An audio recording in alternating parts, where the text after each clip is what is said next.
Hello friends, স্বপ্নের রান্নাবান্নার নতুন আরেকটি রেসিপিতে সবাইকে স্বাগতম। আজকে আমি বেগুনি কালারের ফুলকপি দিয়ে মজাদার একটি সালাদ তৈরি করে দেখাবো। চলুন দেখে নেওয়া যাক আজকের এই মজাদার সালাদটি তৈরি করার রেসিপি। সালাদটি তৈরি করার জন্য এখানে আমি একটি বেগুনি কালারের ফুলকপি নিয়েছি। এবার এই ফুলকপিটাকে আমি পাতা থেকে আলাদা করে নিচ্ছি।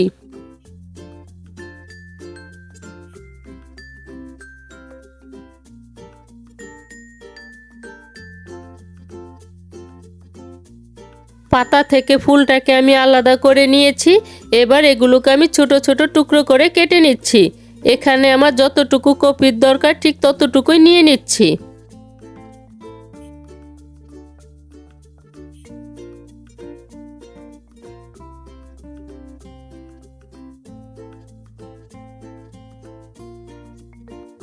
কপিগুলোকে আমি ছোট ছোট টুকরো করে কেটে নিয়েছি।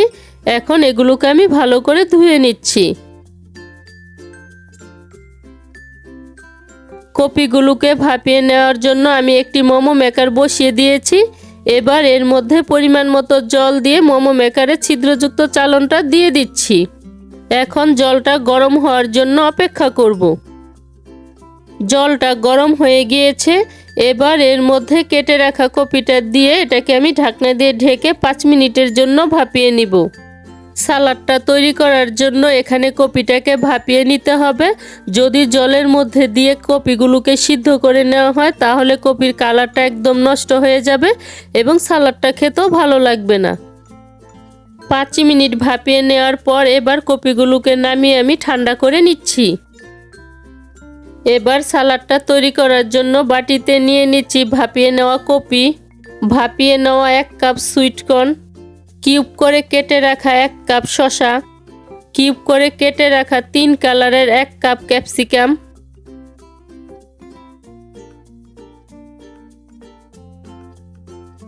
কিউব করে কেটে নেওয়া 1 কাপ টমেটো, আধা কাপ গাজর,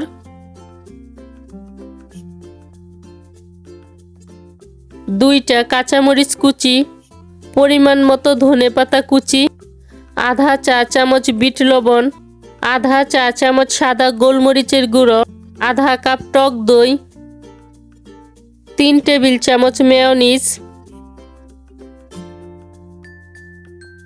স্বাদ মতো লবণ ও 2 টেবিল চামচ অলিভ অয়েল দিয়ে ভালো করে মিশিয়ে নিচ্ছি।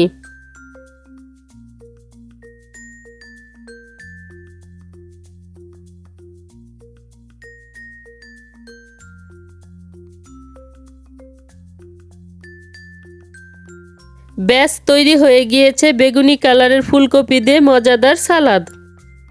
আজকের এই সালাদের রেসিপিটি যদি ভালো লেগে থাকে তাহলে স্বপ্নের রান্নাবান্না চ্যানেলটি সাবস্ক্রাইব করে পাশে থাকা বেল আইকনে প্রেস করতে ভুলবেন না।